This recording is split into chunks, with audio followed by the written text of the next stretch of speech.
Okay. So I've never actually talked to a group of people about this. I've written about it. I've talked to my wife about it. I've talked to people individually about it. Um, so just bear with me. I've made quite a few notes on trying to tell my story about this. I have told it before, but everybody watching and people here tonight, you'll be the first ones to actually hear it in like a group setting. So just bear with me. I may get emotional because I was diagnosed with ADHD at 7. I'm 36 years old, so 30 years I've had the pleasure of working through attention deficit hyperactivity disorder. Um, so something that I don't want to say, I don't know why it bothers me, is people who haven't necessarily been diagnosed with it who say, "Oh, I have ADD," or people who say like, "Oh, it's because of my ADD," and then you ask them, "Do you have ADD?" and they're like, "Well, no, but I'm like this and I'm like that." So I just want to try and tell my story to kind of put yourself in the brain of someone who has it. Um, so attention deficit hyperactivity disorder. So anybody who has ADHD or ADD knows that you do not have a deficit of attention. We have nothing but attention. We just have trouble regulating our attention. Okay. So at 7 years old, I was diagnosed with a disorder, which is it's really cool, right? I'm just a kid with a lot of energy, who can't sit still, who can't sit in classes for 8 hours, um, and then I was labeled. I'm hyper. I'm impulsive. It just all these things that were told to my parents from babysitters and daycares and like teachers was like, hey, he's all of these things. So my parents took me to doctors, and there's no way of diagnosing ADHD other than like, hey, do they meet this criteria? And you can search it like on CDC, like, hey, they have to meet 6 out of like 10 here and 5 out of 8 here, and you look at it, it's just like normal. It's just brain behavior. We just need to give people tools on how to use it. But my whole life, like I've dealt with like impulsivity, hyperactivity, the inability to focus and concentrate, right? And I felt like I haven't had my life together, even though in my head I felt like my life was together. And even to this day, like people are like, when is he going to get a real job? So like if you look at my early, from like my 20s to now, I was a paramedic. I went to college, then became a paramedic, and then from paramedic I went and got my degree in pre-med, and then I became a strength coach, and then helped open a gym, and then I went to massage school. Like people are like, he's just impulsive, he's never going to have his life together. But I've always felt like it was together. But when you have teachers and parents and significant others parents tell you like, hey, he's a loser, maybe you shouldn't be with him, it's very hard to think you're going to ever amount to anything, right? um Sorry, I have notes here. I'm just trying to read through these. Right. So my whole life I was told I had potential, but because of my disorder, I'll never live up to my potential. And now looking back at it is because nobody helped put me in a position to fulfill my potential. So anybody who has a neurological disorder, they're called, um, we're not neurotypical, we're neurodivergent. Our brains don't work the way that, like in studies, like most normal people, our brains don't work the same way, right? So we don't get a lot of help. We get medications. And an ADHD brain is understimulated, which is why they give them stimulants to help them stimulate their brain. But the reason they're not stimulated is because they're not doing things that stimulate their brain, right? We go to school, we sit for 8 hours, and there's studies that show that kids with ADHD, if they actually allow those kids to move more, they do better on tests. They do better in school, but they tell them to sit all day. And then when they fidget or they can't sit still, what do? The kids get in fucking trouble, right? Hey, you're going to go to the principal's office because you can't sit still. And then we're going to talk to your parents because you can't do these things. But in those same studies, the kids who had more neurotypical brains, like the movement didn't help, right? So the fidgeting, right? The fidgeting happens for a reason because it helps us focus. It helps to stimulate the brains. And having ADHD is like, it's like a TV. And a lot of times it feels like somebody else has the remote to your fucking brain and they're just switching through channels and you have no control. And then they just stop on a channel and you're like, yo, we need to change the channel. But then you're just stuck in this like tunnel vision and you can't pull yourself away. And a lot of people will say like it's lazy, it's procrastination, and it doesn't mean like we don't want to do things. Like we want to focus, we want to try, and just sometimes we can't. And my wife's sister, she's in nurse practitioner school for like psychiatric issues with adolescents, and she's like, well, how working with ADHD kids, what can I do? The thing is, just listen. Like kids will tell you, like Dave's busy, but like your kids are telling you everything you need to know, and just listen. Like nobody asked me, hey, how are you feeling? Why are you feeling this way? They're just like, oh no, you're fucked up. Hey, you need to go see this guy. You need to take this medication, and you need to do this. And then with ADHD comes learning disabilities. At least that's what we were told. And you also get depression. And you also get anxiety because you don't know how to manage your brain because it's not neurotypical, it's neurodivergent. So your whole life you don't want to be labeled. And at a very young age it was labeled, hey, I have ADHD, right? And then as I got older, I kept blaming it on my ADHD, right? This it's because of my ADHD why I can't do that. It's because of my ADHD that I'm this way.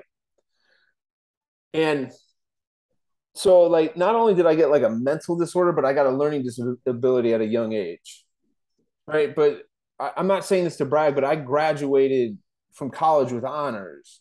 I have no problem. I don't have a learning disability. I have a disability in the way that I was taught to learn. That the system wasn't set up for me. I'm not lazy. I'm not trying to make excuses. Like I struggle every day with this.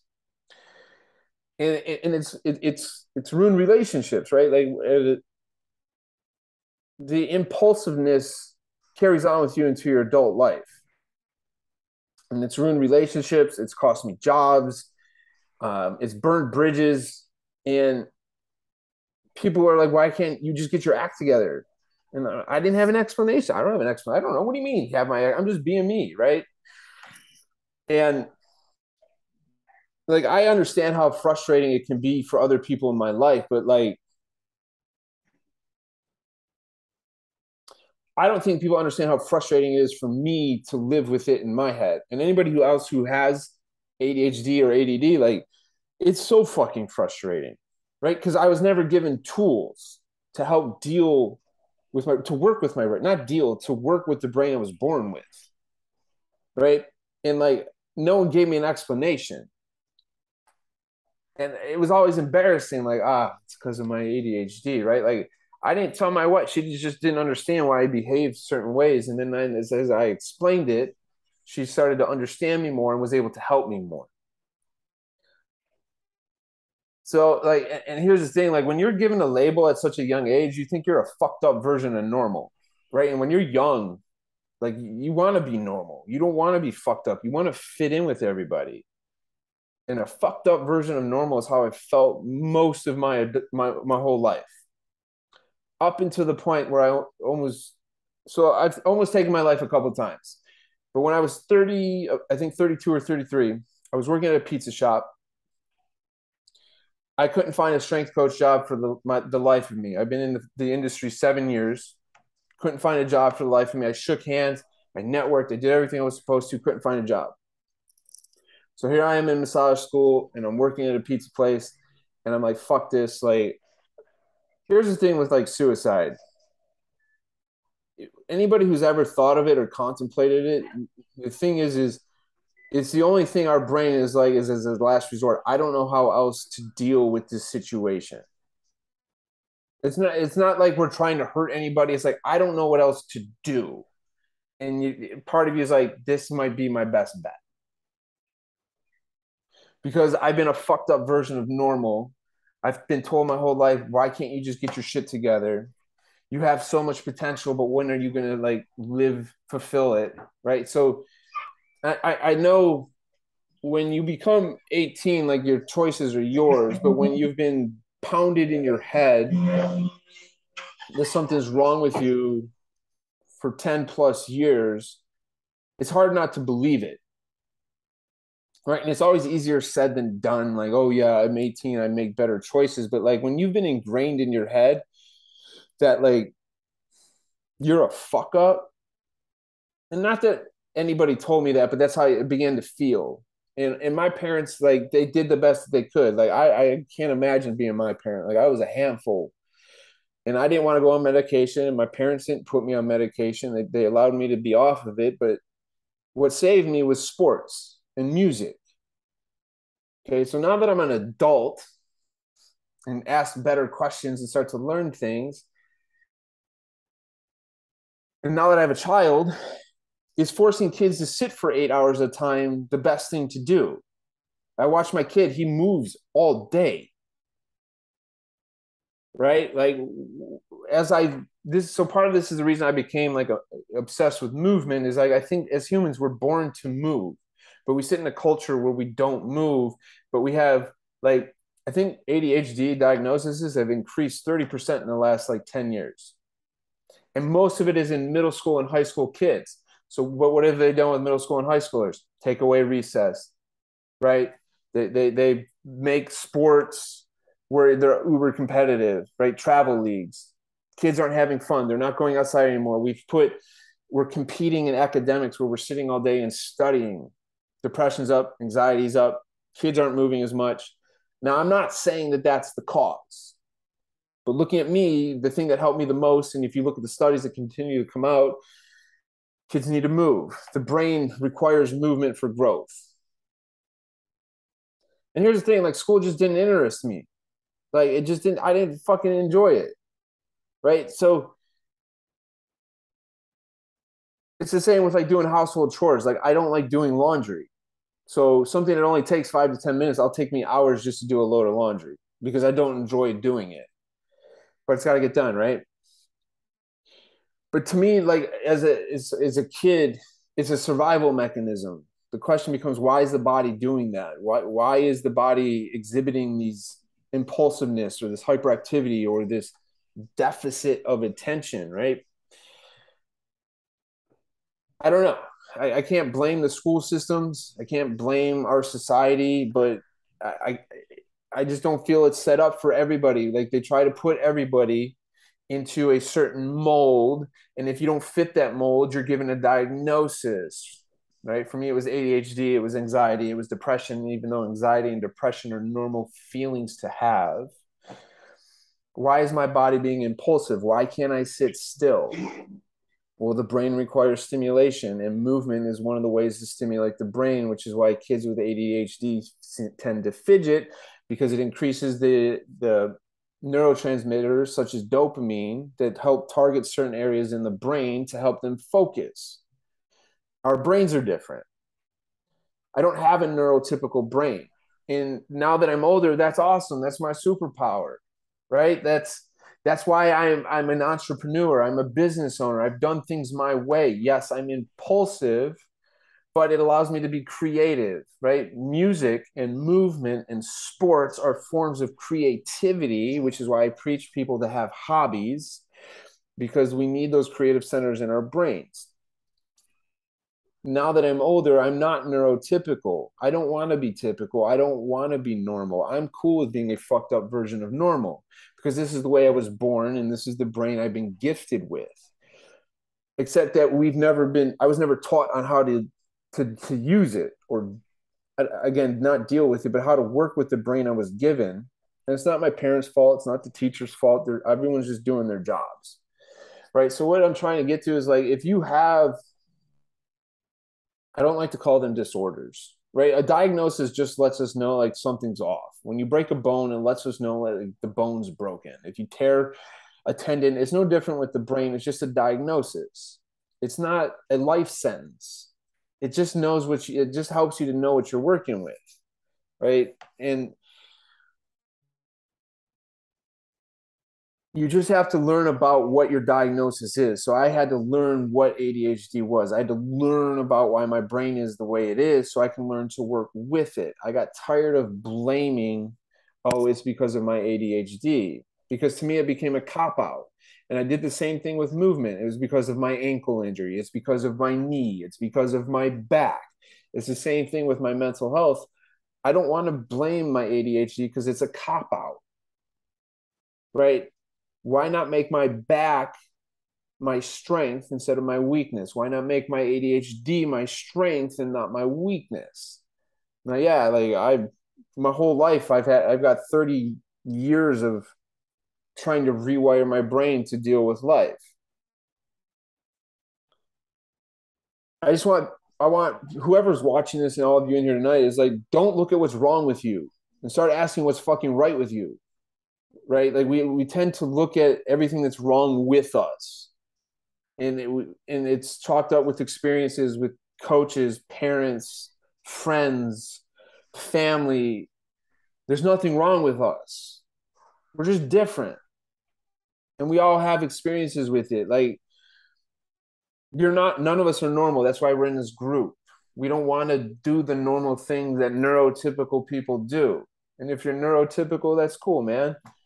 But I don't know.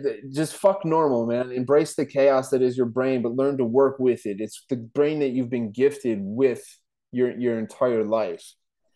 Um, and it's your superpower, right? So when I was thinking about the last time I wanted to take my life was it's because like I didn't know what else to do.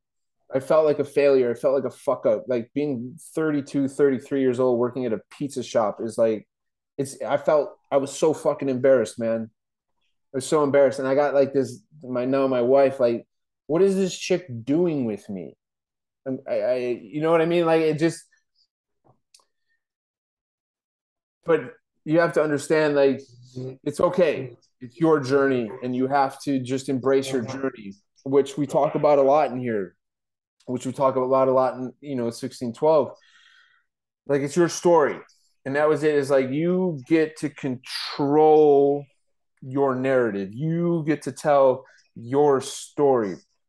So when you tell your story, what do you want to say? What do you want people to hear? What's the book people are going to read? Which is why I'm a big advocate of journaling, because you get to tell the story of the day. You get to tell how you interpreted it, right? Because life just is. We get to interpret how it went. We get to interpret what it means to us. So by journaling, you get to dictate the story. Did life happen for you? Did it happen to you? Man, this ADHD thing, it keeps happening to me. I keep making the same decisions. I keep messing up. Like, okay, well, why do I keep doing these things? Learn about your brain. Learn about your body. Don't look at it as like a prison sentence. Stop blaming your ADD, your ADHD, whatever diagnosis you've been given, and learn to work with it. No, I'm not a doctor. I'm not a psychologist. This is just my experience of working with it. Continue to work with it on a daily basis. Um, every day, every day is a struggle in a good way. My impulsiveness is like one of the worst, best things in the world. My impulsiveness has cost me jobs, relationships, but it's also helped make my career. It's learning to harness your brain into your superpowers. People with ADHD make great entrepreneurs because we're impulsive. We can't focus on the same thing for too long, right? But learning to focus, like setting yourself up, right? I can't focus for an hour, so I can focus for 20 minutes though. Focus for 20 minutes, take a 5-minute break. Find what works for you in your brain. And it's the same thing we talk about in here with like morning routines. You can't copy Matt's routine. You can't copy my routine. You can't copy anybody else's routine because it's their routine. We got to change our mindset. And then you start with what you have and slowly start to work with it and build into it. Start with a minute of breathing and a minute of walking or journaling, right? And just continue to build on it. But don't be embarrassed. Don't be ashamed of whatever diagnosis you have, right? You're not ashamed if you have a torn rotator cuff. So don't be ashamed if you're diagnosed with ADHD or depression. It just lets you know what's going on inside.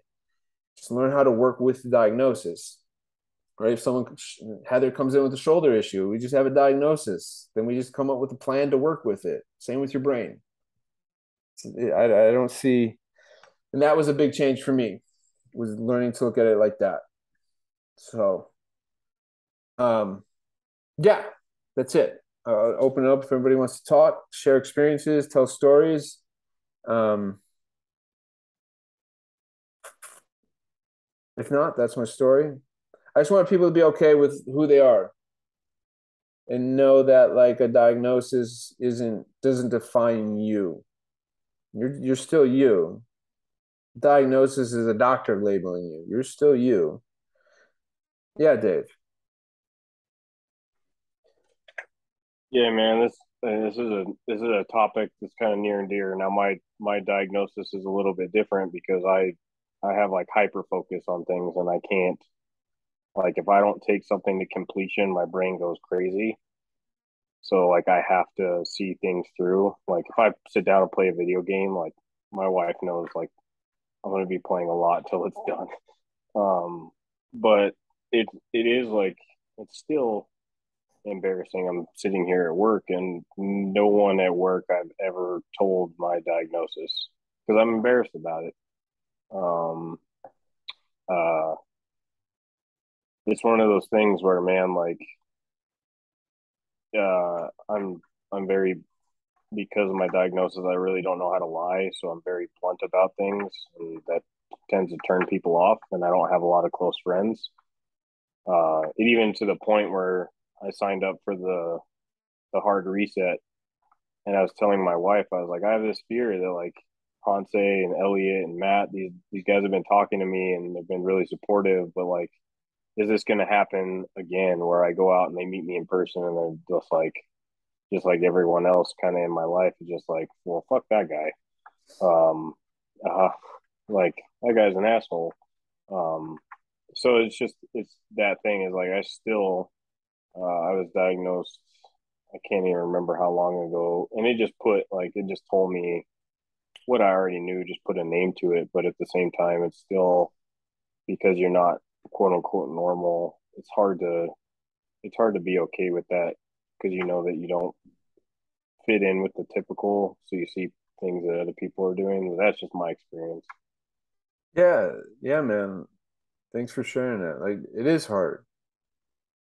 It is hard because like your whole life you're in a classroom of 30 kids and you're the one kid who can't fucking sit still. You're the one kid who can't pay attention. You're the one kid who's hyper. You're the one kid who's impulsive. And then for me, like with a learning disability, I get sent to the tutor who's in the smaller room and I'm by myself and I'm just watching everybody look by me and then I get fucking made fun of because I'm in the slow learning class and it's like, no, man, but looking back at it is one thing, but like being in that moment, you can see how its survival mechanisms are developed.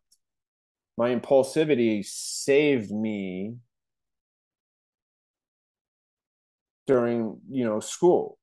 Being impulsive, it helped me to stay. I had to move. Like there's the studies that come out, like kids with ADHD, they have to move in order to get their brain to focus. Right? It's just but I didn't know that. Teachers didn't know that, right? But I always feel like your brain's just doing what it needs to do to survive. Like, so you're hyper focused, can you trace that back to try and craft some sort of a story to see why you might be like, it might be like that. And you just want to be normal. You do. Like Very for much me, so. I, I don't have a career, right? I have most of my friends and shit I'm 36 years old. I don't have a career, man. I keep taking risks and trying things and failing and like I feel like a failure half the time, but I know who I am and I believe in what I believe and like what I'm working towards. And like it's taken 15 years for this shit to come together to fruition and like to put the time in.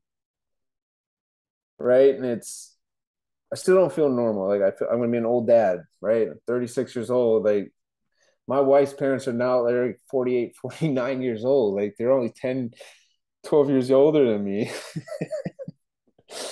It's just but it's your journey, it's your path, and like it's your story.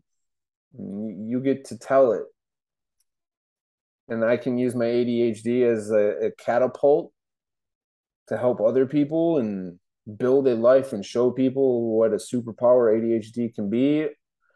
Or I can just be another statistic and be like, yeah, I succumb to all these things, knowing like what I know, I can't do that. It's same with like alcoholism, right? Like that the story, if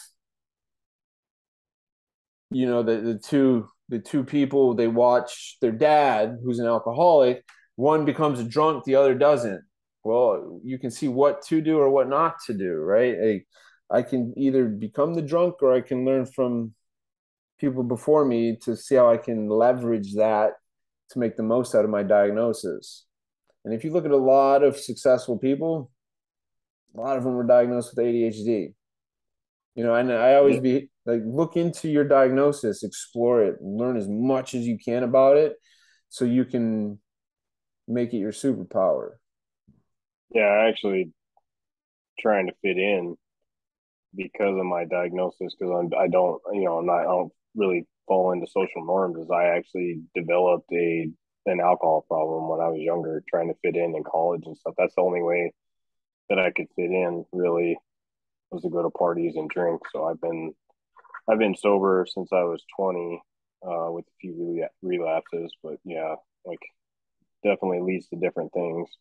Oh no, like drugs and alcohol for me they've been an ongoing struggle.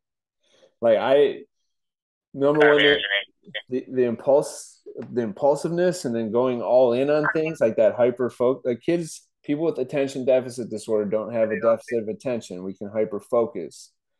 When it's booze and drugs, man, all in, all in. And same thing, you're trying to fit in your 20. So like when I was done with sports, I joined a band. I was in a band for 5 years, and it was drugs and booze and sex, man, like all in. Not the best behavior and habits to develop for long term in your life, because I carried those habits into my late 20s and early 30s. And I get it, right? Because they are habits. And for like, especially for me, when I get bored, it's like, okay, what can we do? Well, sex, drugs, rock and roll, right? That was today. I was bored. So what I do, I went and played guitar for 30 minutes. That was my creative outlet. That was when I'm stuck in like a trance on TV. Okay, let's go creative outlet. I have photography, drawing, guitar, just whatever to help me break out of that.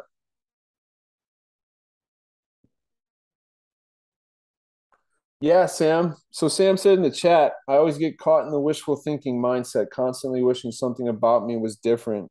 Even though it will never be, can never be. I wish, I wish, I wish. Always. Sam, man, fuck, man. I don't want to say it's a daily thing for me, but like it's a common thread in my life.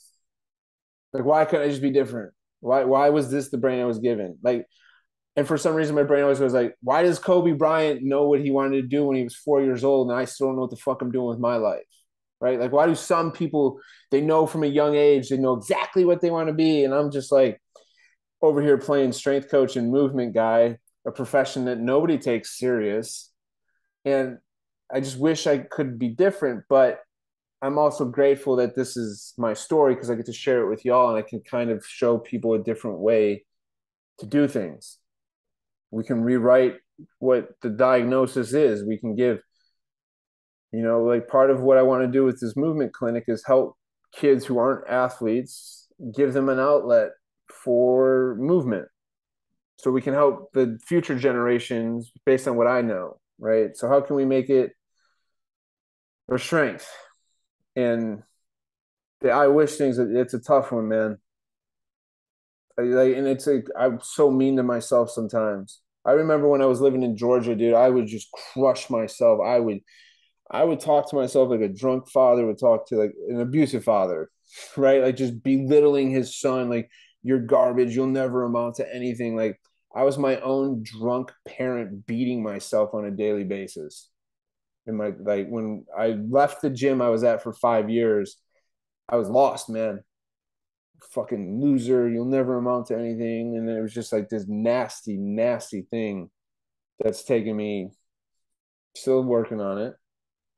And I don't think you ever finish.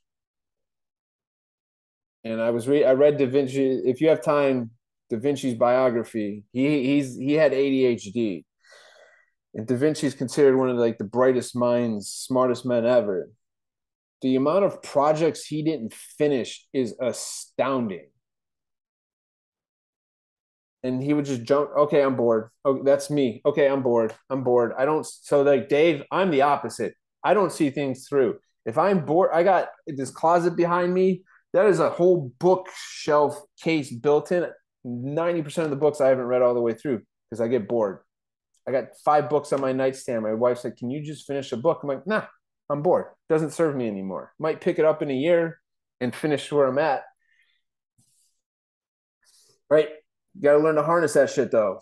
That shit does bite me in the ass. No one outside of it takes it serious, but yeah, yeah, that's it too, man. Um, People don't get you, and I still think like my wife has trouble understanding me, but she just loves me. I try to help her like understand that thing, understand what's in between my ears, and that's if you do have significant others and you do have shit going on, like talk to them about that. Talk to them about you being sad or depressed, or I know a lot of people shy away from that. I think I asked a question like, "What's stopping you from becoming you?" last week, and someone said the fear of what the people close to me will think or say. Like, those are the wrong people, man. But if you have people close to you and they want in, let them in. Don't push people away. I did that for so long because I was embarrassed. I always thought I was a fuck up. Sometimes I still do think I'm a fuck up. I even talked to Sean. I said it to you the other day. I felt alone, right? I felt like I didn't fit in. Some days I just feel like I don't fit in. I still feel like an outcast. I still feel like a fucked up version of normal. It doesn't go away, but you have good days, occasional bad days, but I think that's part of the gig. And it's like talking to Sean, like when I said that to Sean, I'm like, all right, whoa, whoa, whoa, step back. Sean's like, hey, no, you're not alone. It's like, fuck, dude, you're right. I'm not. Why are you feeling this way? Why am I feeling this way? What can I do right now? And I think, Sean, you said you talked to Elliot, right? You just had a blah for a Monday. And other people were having a blah for a Monday, right? And when you talk about it, it makes it okay to talk about it for other people. Right. Sean, you said that thing, and then like 3 or 4 other people were like, yeah, man, me too. Oh, dude, it was wild because Elliot and I were talking that like we had other people say it to us also. We talked, put it out there, and then we just saw more people mention it. We're like, shit, okay. You know? Yeah. And that's part of why I wanted to do this talk tonight was just to talk about like, yo, we can talk about this stuff. Like without our mental health, we have nothing. We can't have health without mental health. And we put such an emphasis on physical health. And part of like building our body, we need our mind. We talk to ourselves daily. We all day we're in this fucking thing up here. All day we're talking to ourselves. We got to learn how to control the conversations, and like that's part of what we do is we give everybody tools, meditation, journaling, walking, moving your bodies daily. Um, but like Sean told me, like we're not alone. You're not alone, and even if it's just one person, right? So one of the things that always saves me when I'm going through a tough time is like there's people I haven't met that need me, right? Whether that's movement or mental health or even like Dave, like you, like there's patients that need you to save them that you haven't met yet. There might be a little girl that you might need to save that you're going to change the course of her life, right? And that's what always helps me. And a lot of us are, I think, wanting to help people and help ourselves. And so if you're ever having a tough time, like there's people you haven't met yet that need you, but they need you to go through what you're going through in order to help them so that when you do meet them, you can help them through whatever they're going through. Because there's no difference between what Sean and I do. Sean, I keep picking on you, but Sean's a coach. I'm a coach. But what's different is our experiences and the stories that we tell, and the people are going to relate to that. Getting strong isn't hard, but that's not what coaches do. We help people write better stories, but in order to help people write better stories, you got to have a fucking story to tell. And that's why you need to go through hard shit. So when you do meet those people, we can help them through that so we can relate to them. Hey, man, I've been there. And the only way to do that is to live life. It's to fuck up. It's to have downs. It's to work through those downs so you can build up through those. So then you know what to do so you can continue to help people. Sean. Yeah, one of the things I realized, especially talking to like you, Elliot, Hanse, man, the power of the phrase like, "Yeah, man, me too." Like, cool. It kind of goes back to that whole like, "You're not alone." Yeah. So Yeah, man. Me too, man. It yeah, is. And it's such a comforting thing, right? Like, yeah, man, me too. And like, how are you feeling truly? I think are two of the best phrases, things you can say to people. Not just how are you. I was at my wife's like family picnic, and one of the other non-family members like myself, I was like, how are you truly? And it was just like opened up this whole world of conversation with someone I've never even, and I was like, yeah, yeah, man, me too. And it's just like we just built a whole relationship right there.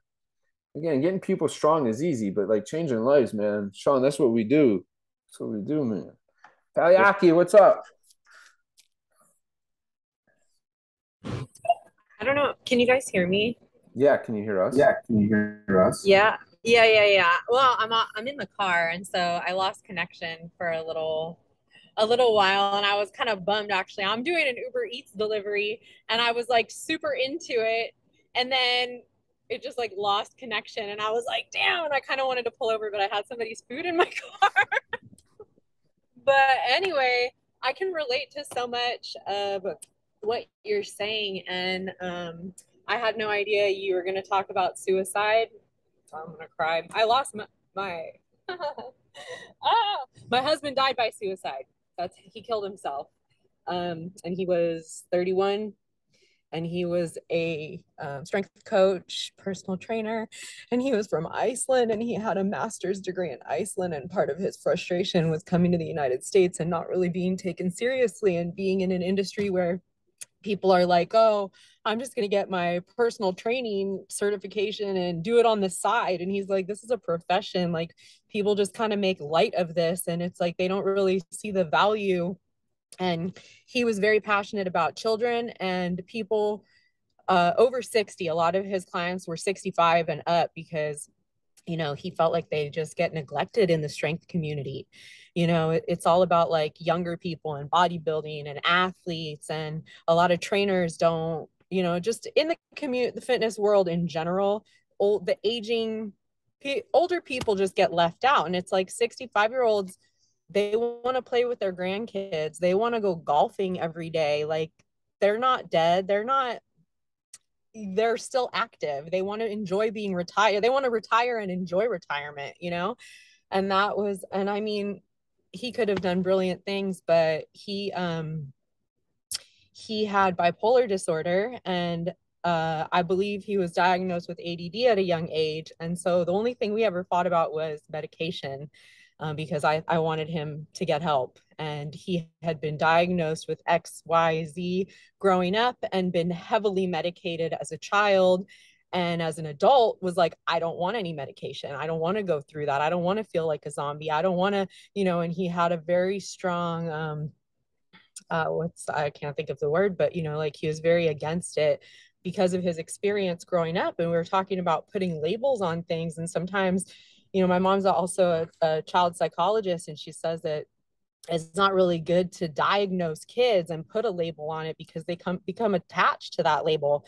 And and so that's something I do as well. Like, I've tried to flip the narrative for myself, where I don't have OCD, I experience OCD, right? I'm not it. I don't own it. I don't have it.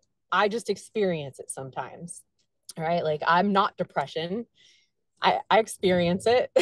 You know, I don't have it. I don't want to take any kind of ownership over it. And same thing with him. So I would never say like, oh, he's bipolar. Like, no, he experiences mania.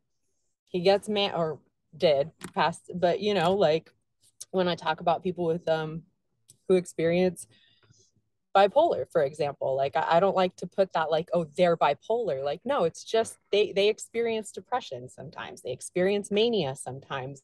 It's not who they are, it's not who you are. And I had never really thought much about neurotypical, neurodivergent.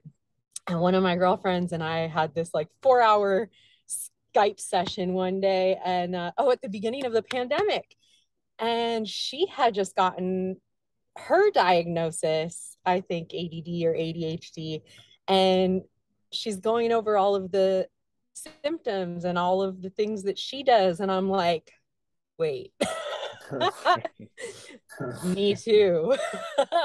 Me too. I do that too. I do that too. And you're talking about like going all in, sex, party, rock and roll, drugs. Everything I do is like, I go hard. Like there's no, oh yeah, I kind of dabble in that. No, like I'm in it. If I'm in it, I'm in it, and then I'm out of it and I'm into something else.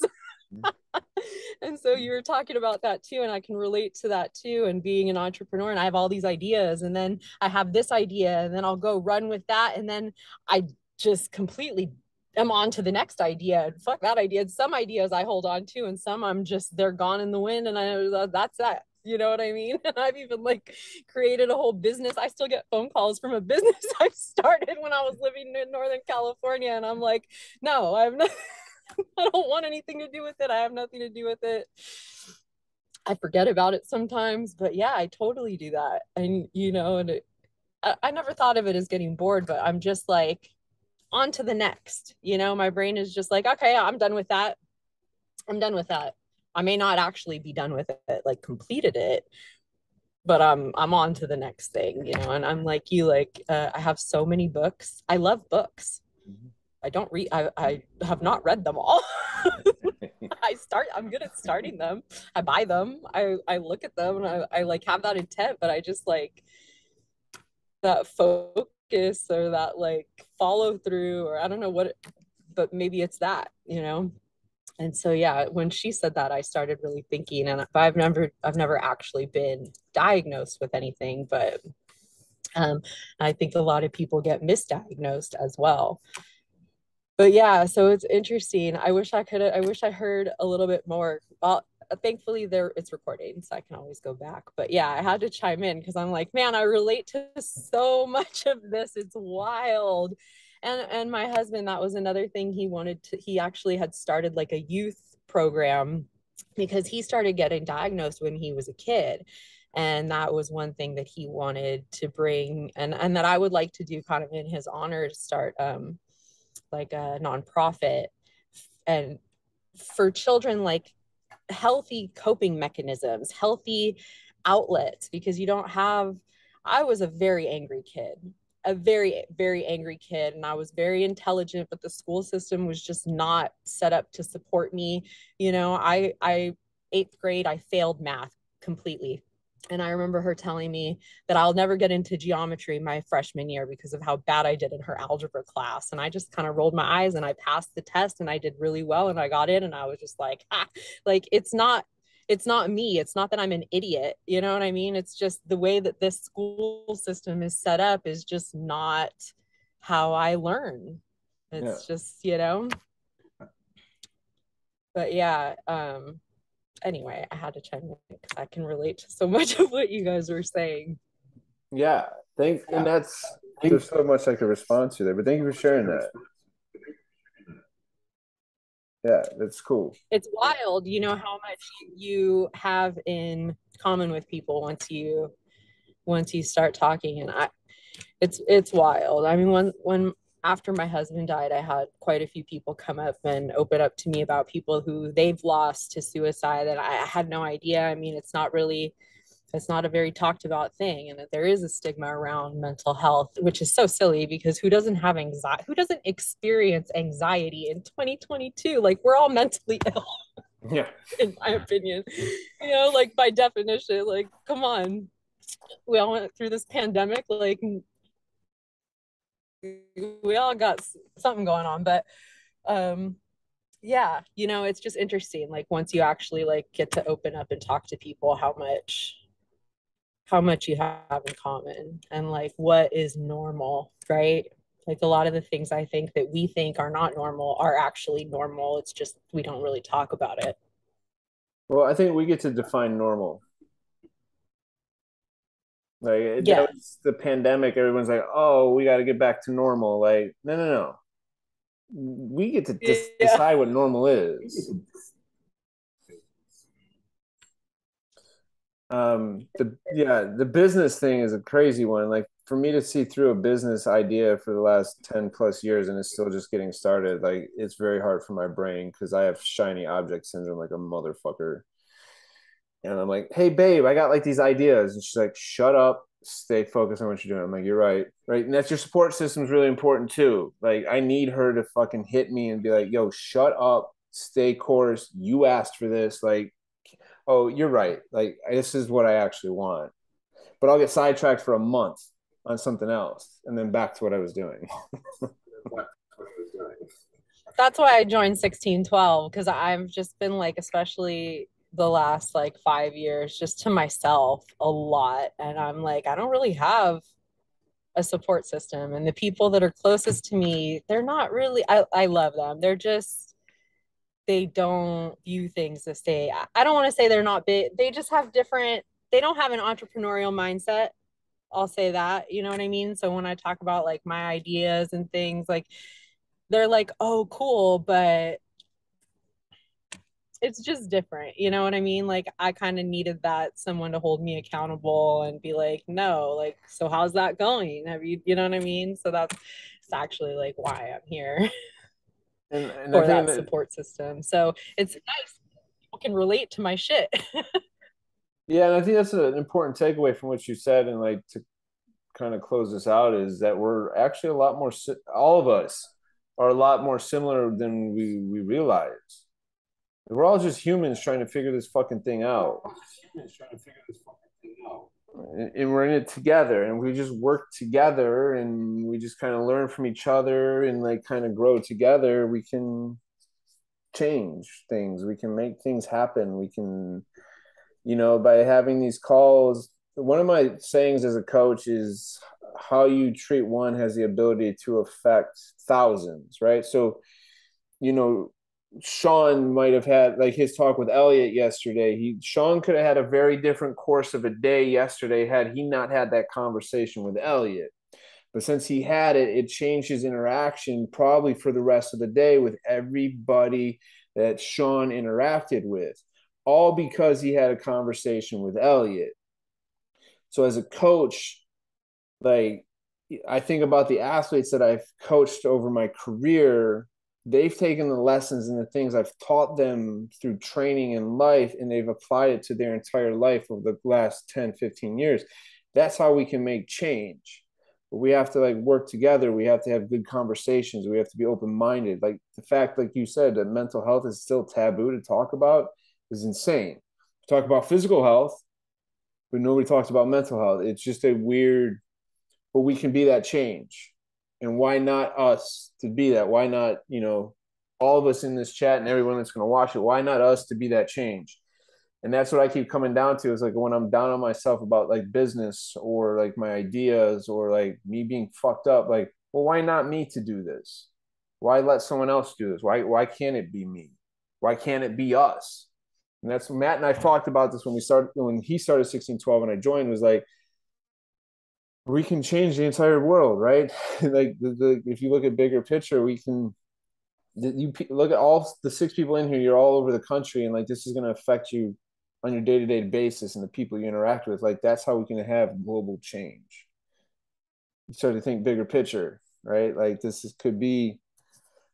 So keep that in mind, right? Like people are watching, the people you talk to, like again, I'll go back to Sean and Elliot. Like that conversation just changed and helped a lot of people yesterday, and like a lot of people Sean interacted with, and I'm assuming Elliot interacted with. Like, um,